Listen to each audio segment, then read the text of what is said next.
Selamat malam. Eh, Hari ini saya akan menjelaskan tentang teori belajar dan motivasi belajar yang merupakan tugas resume dari pelatihan peningkatan keterampilan dasar teknik instruksional atau pekerti. Materi ini sebelumnya dibawakan oleh Dr. Syihabuddin MSI dengan sangat baik. Perkenalkan, nama saya Wahyu Setiadi dari Politeknik Industri Atmi. Nah, tentang teori belajar dan motivasi belajar ini, ada 3 bagian penting yang akan kita pelajari di sini. Yang pertama itu mengenai teori tentang belajar itu apa, terus kemudian teori tentang motivasi itu apa, terus kemudian bagaimana kalau misalkan kita belajar di perguruan tinggi, itu bentuknya itu seperti apa. Nah, sebelum kita masuk lebih dalam, kita akan masuk dulu ke bagian yang pertama, yaitu bagian belajar. Belajar itu yang pasti kita akan mempelajari tentang teori. Nah, teori itu secara umum adalah analisis hubungan antara fakta yang satu dengan fakta yang lain pada sekumpulan fakta-fakta yang disusun secara sistematis, logis, empiris, juga simbolis dalam menjelaskan suatu fenomena. Nah, contohnya di sini saya akan memberikan teori tentang listrik. Secara sistematis itu, listrik itu bisa menghidupkan smartphone. Terus kemudian secara logis, smartphone itu bisa hidup apabila baterainya itu menyimpan arus listrik. Jadi menyimpan arus atau muatan listrik. Kemudian secara nyata kita bisa lihat bahwa listrik tersebut bisa dikonversi. Kalau misalkan di smartphone itu bisa dikonversikan menjadi bentuk cahaya. Nah, bentuk cahaya itu bisa membentuk suatu gambar. Terus kemudian juga simbolis, karena kita tidak bisa melihat secara fisik listrik tersebut, maka kita pergunakan simbol. Misalkan untuk tegangan listrik kita menggunakan simbol V, terus kemudian kalau misalkan arus listrik menggunakan simbol I, dan lain-lain untuk menjelaskan fenomena listrik. Terus kemudian belajar merupakan aktivitas sadar dan menetap yang dilakukan oleh manusia sebagai individu dalam berinteraksi dengan lingkungannya yang mengakibatkan perubahan perilaku, meliputi perubahan sikap, pengetahuan, dan keterampilan.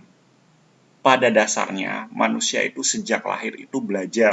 Contoh misalkan ketika bayi baru lahir, dia akan belajar bagaimana minum susu, terus kemudian juga dia akan belajar bagaimana berguling, terus kemudian dia akan belajar bagaimana untuk berangkang, tengkurap dulu, terus kemudian berangkang, kemudian berjalan. Nah, itu semua dibutuhkan untuk berinteraksi dengan lingkungannya, dalam hal ini adalah keluarganya. Terus kemudian hal tersebut juga mengakibatkan perubahan-perubahan perilaku, yaitu perubahan sikap. Jadi misalkan dari yang sebelumnya itu belum bisa berjalan, ketika sudah bisa berjalan dia akan lari ke sana kemari. Terus kemudian dari sisi pengetahuan pun akan meningkat. Dari yang tadinya misalkan dia tidak bisa jalan, karena dia bisa jalan ke sana kemari, maka keingin tahuannya juga makin besar. Terus keterampilan dia misalkan dalam mengambil sesuatu barang itu juga akan meningkat. Nah, kemudian kalau dari sisi motivasi adalah sebuah dorongan, hasrat, ataupun minat yang begitu besar dalam diri untuk mencapai suatu keinginan, cita-cita, dan tujuan tertentu. Jadi, untuk belajar itu juga dibutuhkan suatu motivasi. Tidak hanya bisa kita belajar saja, tapi tujuan akhirnya itu tidak ada. Sehingga disebutkan di sini adalah motivasi itu adalah dorongan atau hasrat. Misalkan, saya ingin mengetahui tentang kelistrikan. Saya memiliki minat yang begitu besar dalam bidang kelistrikan. Saya bercita-cita untuk menjadi insinyur listrik. Itu salah satu bentuk dari motivasi. Kenapa sampai saat ini saya menekuni dunia kelistrikan. Yang berikutnya, kita akan mempelajari tentang teori belajar, di mana teori belajar ini adalah teori yang pragmatik dan pragmatik. Apa itu pragmatik? Pragmatik itu berkenaan dengan syarat-syarat yang mengakibatkan serasi tidaknya pemakaian bahasa dalam komunikasi. Jadi, pragmatik itu berhubungan dengan bahasa. Jadi, kita misalkan kalau berkomunikasi dengan orang lain, di situ harus ada sifat pragmatik, artinya bahasa yang kita keluarkan harus bisa serasi atau selaras dengan lawan bicara kita atau lawan komunikasi kita. Terus kemudian elektik itu harus memilih yang terbaik dari berbagai sumber. Jadi kita itu dalam memutuskan sesuatu itu harus memiliki bermacam-macam sumber. Jadi tidak hanya dari satu sumber saja. Kadang kalau misalkan dari satu sumber itu belum tentu hasilnya itu adalah pasti. Kita harus mendapatkan opini kedua atau second opinion. Nah, teori belajar ini pun memiliki beberapa mazhab. Yang pertama itu adalah mazhab tingkah laku. Di sini yang ditekankan adalah hasil dari proses belajarnya. Di sini dijelaskan bahwa belajar itu merupakan aktivitas yang dapat merubah perilaku individu. Jadi, proses belajar itu bisa merubah tingkah laku seseorang. Dan perilaku tersebut dapat dipelajari dan dijelaskan secara ilmiah sebagai respon terhadap stimulus yang diberikan. Contoh misalkan tadi ketika bayi mulai berjalan, belajar untuk berjalan, itu bisa dipelajari. Kalau misalkan belum bisa berjalan, kita harus memberikan stimulus-stimulus. Kemudian aliran yang kedua itu adalah mazhab kognitif, di mana di sini adalah menekankan pada proses belajarnya. Di sini dideskripsikan bahwa belajar merupakan proses berpikir di balik tingkah laku yang terjadi atau perubahan persepsi dan pemahaman. Menurut teori ini, setiap orang telah memiliki pengalaman dan pengetahuan dalam dirinya yang tertata dalam bentuk struktur kognitif. Jadi, dari setiap yang kita alami, di situ kita selalu berpikir, misalkan, ketika saya melakukan suatu percobaan listrik, di situ saya akan berpikir, apa hasilnya kalau misalkan saya berikan sesuatu pada rangkaian listrik tersebut. Seperti itu. Di sini yang ditekankan adalah pada prosesnya. Proses dari saya yang tidak tahu apa-apa, kemudian mengalami sesuatu, kemudian setelah saya mengalami sesuatu, saya mendapatkan hasil. Itu adalah prosesnya. Kalau yang tadi itu adalah hasilnya, kalau di sini adalah prosesnya. Yang berikutnya itu adalah aliran mazhab humanistik. Itu menekankan pada isinya, pada kontennya. Di sini deskripsikan bahwa belajar merupakan usaha untuk memanusiakan manusia. Jadi, ketika saya berpikir tentang listrik, itu yang harus saya pikirkan adalah apa manfaat dari listrik ini untuk kemanusiaan. Itu adalah aliran atau mazhab humanistik. Berikutnya adalah aliran atau mazhab konstruktivistik. Di sini dideskripsikan bahwa belajar merupakan proses di mana pembelajar secara aktif mengkonstruksi atau membangun pengetahuan. Jadi di sini ditekankan adalah pembelajaran dari dalam diri sendiri.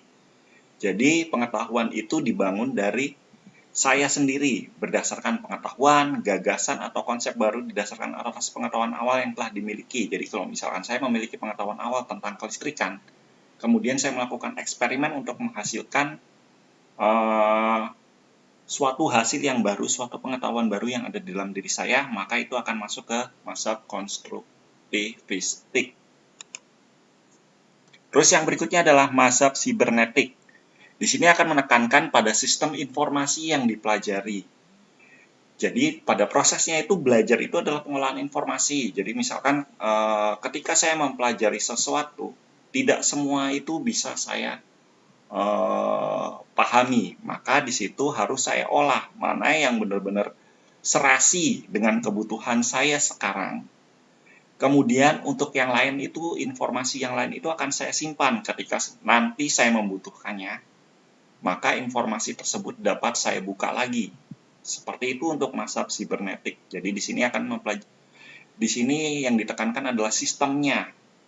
Bagaimana cara saya mengolah informasi-informasi tersebut sehingga bisa bermanfaat bagi diri saya. Nah, kemudian berikutnya kita akan mempelajari tentang teori belajar dan penerapannya. Nah, teori belajar itu Dimulai dari teori belajar, terus kemudian masuk ke teori instruksional. Kemudian dari keduanya kita mendapatkan penerapan dalam PBM. Teori belajar itu isinya itu mulai dari deskriptif, kemudian berdasarkan asumsi, kemudian dari pengertian dari belajar itu sendiri apa, kemudian tujuan belajar itu sendiri apa, kemudian juga mendapatkan kritikan. Kemudian kalau instruksional itu lebih ditekankan pada preskriptifnya, kemudian pengaruh teori belajar tersebut, kemudian bagaimana penerapannya, kemudian model-model PBM-nya itu seperti apa, proses belajar mengajarnya itu seperti apa. Terus kemudian penerapan dalam proses belajar mengajar itu tergantung pada realitas atau kenyataan. Kemudian tergantung juga dari pengaruh teori belajar. Kemudian juga tergantung juga dari keterampilan mengajar. Kemudian juga dilakukan langkah rinci dalam pelaksanaan belajar mengajar tersebut.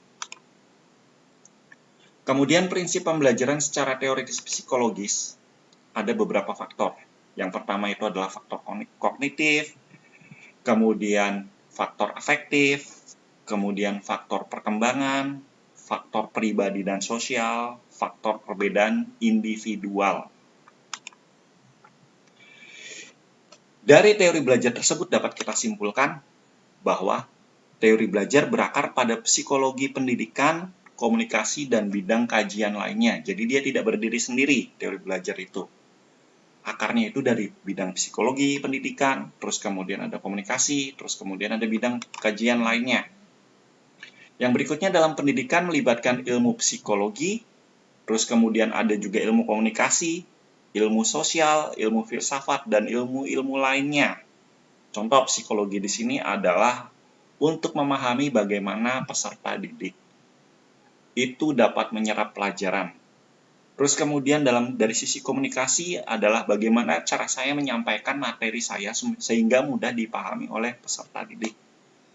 Dari sisi sosial saya harus memperhatikan bagaimana si peserta didik itu dari sisi strata sosial, karena biasanya kalau misalkan strata sosialnya itu secara ekonomi itu baik, secara otomatis pendidikan dasarnya pun baik, sehingga saya yang bersangkutan akan jauh lebih mudah untuk menyerap apa yang saya sampaikan.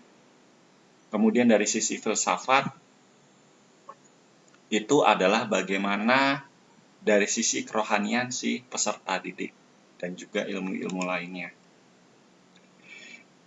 Pada dasarnya tidak ada satupun jenis cara belajar yang ideal untuk segala situasi. Jadi, dalam satu kelas misalkan terdiri dari 40 mahasiswa. Itu masing-masing mahasiswa memiliki pola belajar yang berbeda. Sehingga tidak ada cara yang paling ideal untuk menyampaikan apa yang saya sampaikan kepada sehingga bisa diterima oleh mahasiswa tersebut. Satu-satunya cara yang terbaik kalau menurut saya pribadi adalah berdasarkan pengalaman. Mahasiswa tersebut harus mengalami dulu, baru mereka bisa memahami apa yang saya sampaikan. Nah, materi berikutnya adalah berkaitan dengan motivasi belajar. Kita sudah jelaskan di awal pengertiannya. Nah, motivasi belajar ini berasal dari kata mover, yang artinya menggerakkan kondisi yang menimbulkan perilaku, terus kemudian mengarahkan perilaku, dan mempertahankan intensitas perilaku. Contohnya misalkan saya memiliki motivasi untuk kaya. Di situ akan menimbulkan perilaku di mana tujuan saya adalah kaya.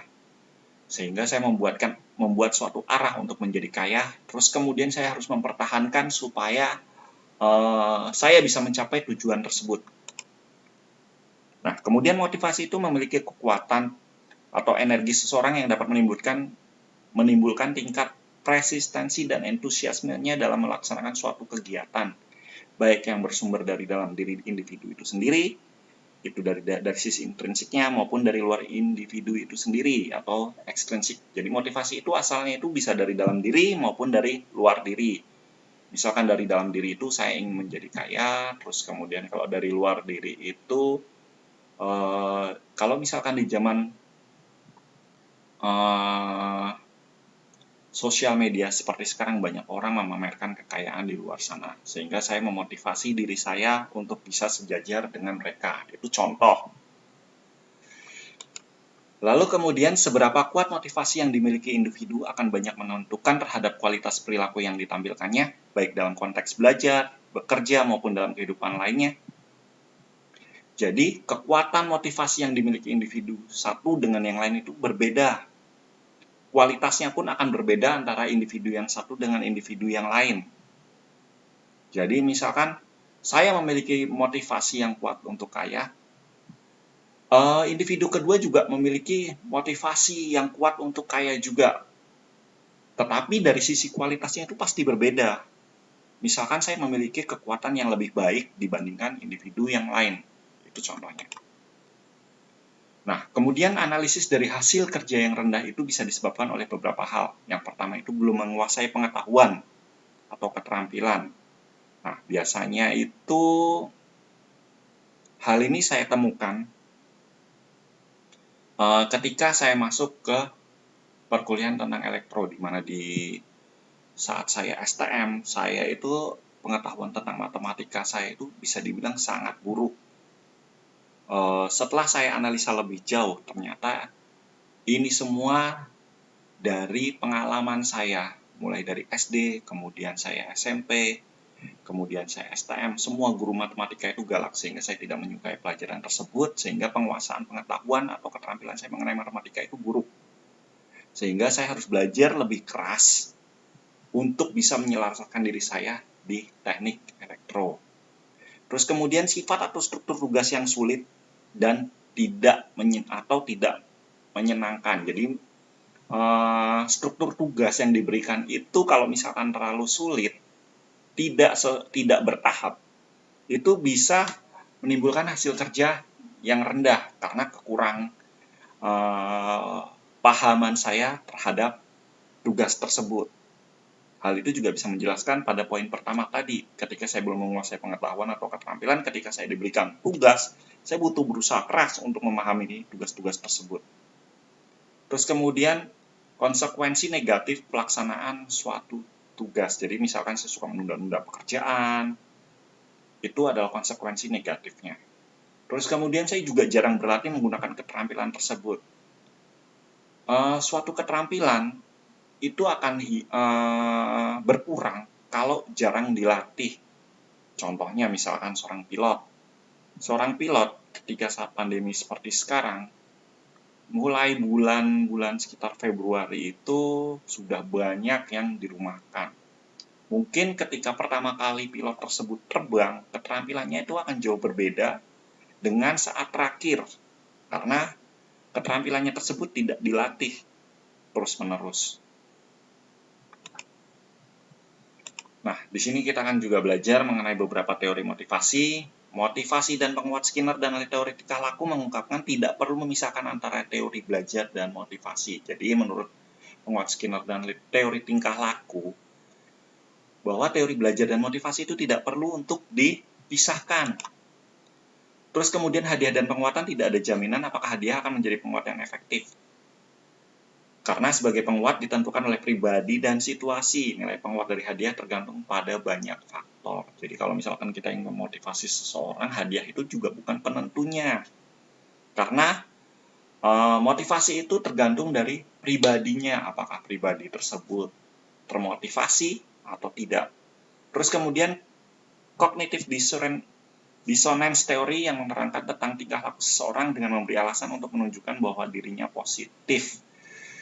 Di sini tingkah laku seseorang itu ingin ditonjolkan bahwa yang bersangkutan itu menuju ke arah yang positif.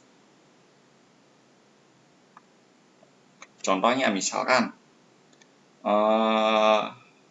ketika saya memotivasi diri saya bahwa orang lain dalam suatu tindakan yang buruk itu bisa saya balikkan menjadi tindakan positif. Maka ini masuk ke cognitive dissonance theory. Terus kemudian teori atribusi mencari penjelasan dan mencoba untuk mengerti mengapa seseorang memberikan alasan, terutama jika seseorang mengalami kegagalan atau kesuksesan. Di teori ini, itu berusaha untuk mencari penjelasan. Kalau misalkan saya gagal atau saya sukses, itu kenapa? Itu yang masuk di teori ini. Berikutnya dari sisi self-worth atau menghargai dirinya sendiri. Teori ini menggabungkan komponen motivasi dengan persepsi yang menyebabkan sukses dan gagal. Jadi sukses dan gagal ini berdasarkan penggabungan komponen motivasi. Jadi persepsi yang menyebabkan sukses dan gagal ini menggabungkan beberapa komponen motivasi. Misalkan komponen motivasi itu adalah keinginan dari dalam diri saya sendiri, terus kemudian disiplin kerja diri saya sendiri. Itu semua digabungkan jadi satu. Terus kemudian itu semua menyebabkan sukses dan gagal.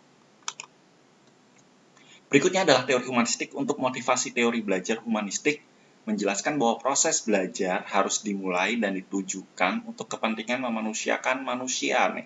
Nah, humanistik ini untuk memanusiakan manusia itu artinya saya harus memiliki sesuatu bahwa motivasi saya untuk belajar itu harus memberikan manfaat untuk orang lain.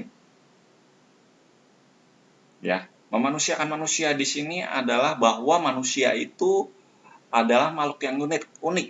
Satu sama lain itu unik.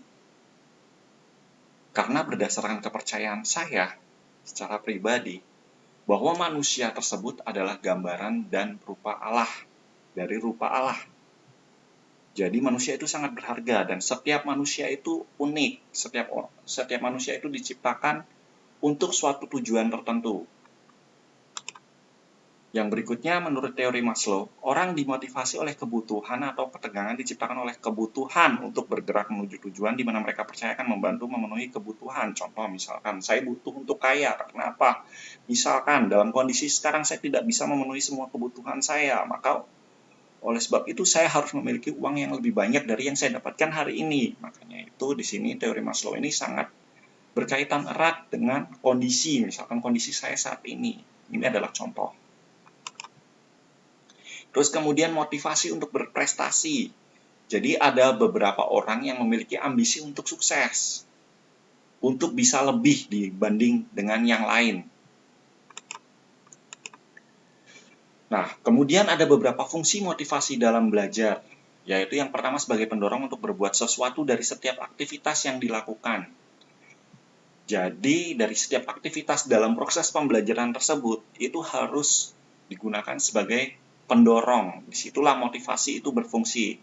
Terus kemudian penentu arah perbuatan, ya ini arah tujuan yang ingin dicapai. Jadi kalau misalkan saya punya tujuan, jadi saya harus membuat mappingnya atau petanya itu mau ke arah mana. Misalkan saya mau kaya, artinya saya harus mulai menabung sekarang. Terus kemudian ketika saya menabung itu saya mulai untuk membuka usaha.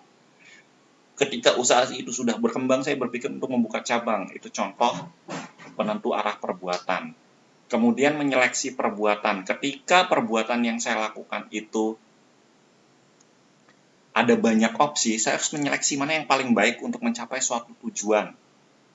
Terus kemudian pendorong usaha untuk mencapai prestasi. Jadi kalau misalkan saya punya tujuan untuk berprestasi, untuk bisa lebih dari yang lain, saya harus memiliki motivasi untuk mendorong usaha saya untuk bisa lebih baik lagi.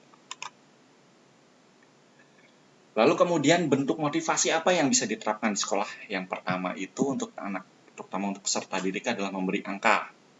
Ya, jadi bisa memberikan angka untuk setiap latihan, untuk setiap kuis, kemudian untuk setiap ujian. Yang kedua adalah memberi hadiah. Kemudian membuat suatu kompetisi. Kemudian kita juga bisa dari sisi emosionalnya atau dari sisi keterlibatan egonya dari mahasiswa tersebut.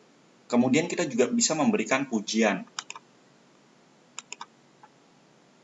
Nah, ada beberapa metode yang disebut juga ARCS. ARCS ini berasal dari kata attention atau perhatian.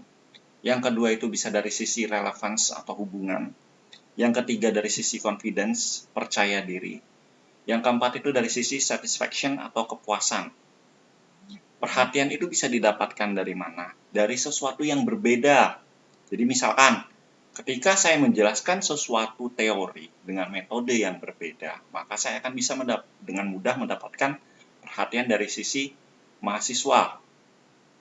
Terus kemudian dari sisi relevance atau hubungan.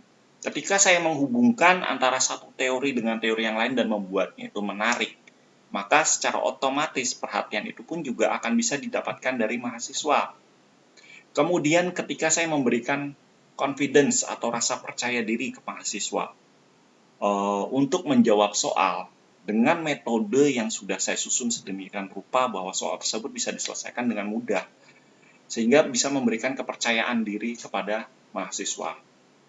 Terus ketika soal yang saya berikan itu, atau misalkan latihan-latihan yang saya berikan itu sudah bisa diselesaikan dengan baik oleh mahasiswa, maka mahasiswa itu akan mendapatkan kepuasan.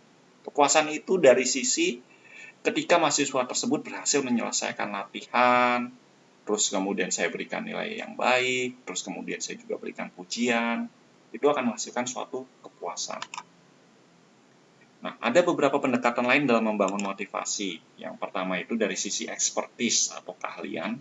Jadi, saya bisa mengungkapkan suatu cerita tentang seseorang yang memiliki keahlian tertentu akan mendapatkan sesuatu atau hasil yang sesuai dengan keahliannya. Yang kedua adalah empati, jadi bisa merasakan apa yang dirasakan orang lain. Jadi ketika misalkan, ketika saya memberikan suatu pemahaman tentang misalkan situasi sosial antara kaya dan miskin. Empati ini misalkan bagaimana kalau seandainya saya merasakan menjadi orang yang miskin. Terus kemudian dari sisi entusiasme atau gairah, saya misalkan saya memberikan gairah dengan merubah metode-metode yang tadinya itu misalkan saya mengajar pemrograman yang tadinya itu sifatnya itu logika matematika atau yang lain-lain, saya mencoba memasukkan unsur gaming di situ. Jadi saya mencoba untuk mengalihkan dari yang tadinya itu pemrograman berbasis teks, terus kemudian berbasis Windows, saya akan alihkan mencoba membuat untuk berbasis game sehingga bisa terbentuk sifat kekinian. Jadi mahasiswa itu diminta untuk membuat sebuah game di mana di dalamnya juga tercakup semua teori-teori yang dibutuhkan supaya mahasiswa tersebut bisa mencapai learning outcome-nya. Terus kemudian dari sisi clarity atau kejelasan, ketika saya memberikan suatu tugas tersebut harus sejelas mungkin bisa diterima oleh mahasiswa. Terus kemudian budaya tanggung jawab atau cultural responsiveness. Kalau misalkan di kampus saya di kampus tempat saya bekerja, budaya tanggung jawab ini sudah menjadi budaya. Jadi di mana mahasiswa tersebut harus mengikuti semua arahan, terus kemudian harus mengumpulkan tepat waktu. Itu adalah cultural responsiveness. Nah, yang dapat kita simpulkan adalah motivasi bisa disesuaikan dengan kondisi, bidang, dan tingkat kesulitan yang dihadapi oleh peserta didik. Artinya apa?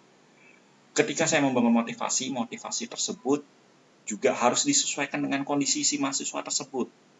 Terus kemudian bidang yang akan saya sampaikan ke mahasiswa. Terus kemudian tingkat kesulitan dalam menyampaikan informasi tersebut.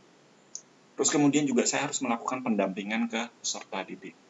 Juga harus memahami bagaimana kemampuan yang dimilikinya dan tujuan yang ingin dicapai dari pembelajaran tersebut. Berikutnya kita akan mempelajari tentang belajar di perguruan tinggi. Sebenarnya apa aja sih tuntutan belajar di perguruan tinggi tersebut? Prinsip belajar itu adalah sepanjang hayat. Terus kemudian, kenapa harus sepanjang hayat? Karena hampir separuh hidup dengan orang yang memiliki life expectancy sekitar kurang lebih usia sampai 65 tahun. Itu sepertiga hidupnya dipergunakan untuk belajar secara formal, mulai dari TK sampai perguruan tinggi doktor, kalau misalkan memang punya kesempatan untuk mencapai gelar doktor. Terus kemudian dari sisi itu pun juga manusia tersebut harus mampu mengembangkan dirinya sesuai dengan tuntutan zaman. Terus kemudian harus juga berpendidikan setinggi-tingginya untuk memaksimalkan pengembangan potensi diri guna kualitas pengabdiannya kepada Tuhan. Jadi, kalau misalkan kita beraktivitas di dunia ini, kita harus berfokus bahwa apapun yang kita lakukan di dunia ini adalah beribadah. Kita itu sedang beribadah kepada Tuhan. Jadi, kenapa kita harus berpendidikan setinggi-tingginya? Pendidikan itu adalah untuk memaksimalkan apa yang ada di dalam diri kita, supaya apa yang ada di dalam diri kita itu bisa bermanfaat untuk orang lain. Ketika kita sudah memberikan manfaat kepada orang lain, disitulah timbul ibadah. Kemudian pendidikan di perguruan tinggi melibatkan suatu perpindahan menuju struktur sekolah yang lebih besar, lebih impersonal, lebih heterogen, serta bertambahnya tekanan untuk mencapai prestasi, unjuk kerja, dan nilai-nilai ujian yang baik. Jadi perguruan tinggi itu sebenarnya itu jauh lebih mengerucut. Kalau misalkan tadi di pendidikan dasar itu kita mempelajari hal-hal yang umum, sementara di perguruan tinggi itu kita akan masuk ke suatu hal yang lebih khusus, di mana di perguruan tinggi itu secara struktur sekolah itu jauh lebih besar. Nah, terus kemudian lebih impersonal dan lebih heterogen, tekanannya pun juga besar. Karena di situ kita motivasi untuk mencapai suatu prestasi. Prestasi itu dipergunakan untuk kehidupan kita berikutnya, yaitu tahap bekerja. Seperti itu. Terus kemudian perguruan tinggi adalah pendidikan untuk orang dewasa. Dewasa dalam hal ini adalah kemandirian secara pribadi, secara ekonomi, terus kemudian dalam masa perkembangan karir dan masa pemilihan pasangan. Jadi dewasa di sini dari sisi kemandirian pribadinya, apakah masih tergantung dengan orang lain dalam memutuskan suatu hal. Kalau dari sisi ekonomi itu apakah mahasiswa tersebut sudah bekerja, terus kemudian dalam masa pengembangan karir, terus ketika mahasiswa tersebut dalam proses pembelajaran tersebut juga tidak dimungkinkan untuk mencari pasangan dalam proses pembelajaran tersebut. Terus kemudian kiat-kiat sukses dalam belajar di perguruan tinggi. Yang pertama itu harus memiliki tujuan atau cita-cita. Tanpa cita-cita atau tujuan itu banyak sekali rintangan dan hambatan ketika kita belajar di perguruan tinggi. Terus yang kedua juga membutuhkan kedisiplinan. Karena ketika kita belajar di perguruan tinggi, itu jauh berbeda dengan ketika kita belajar di pendidikan dasar.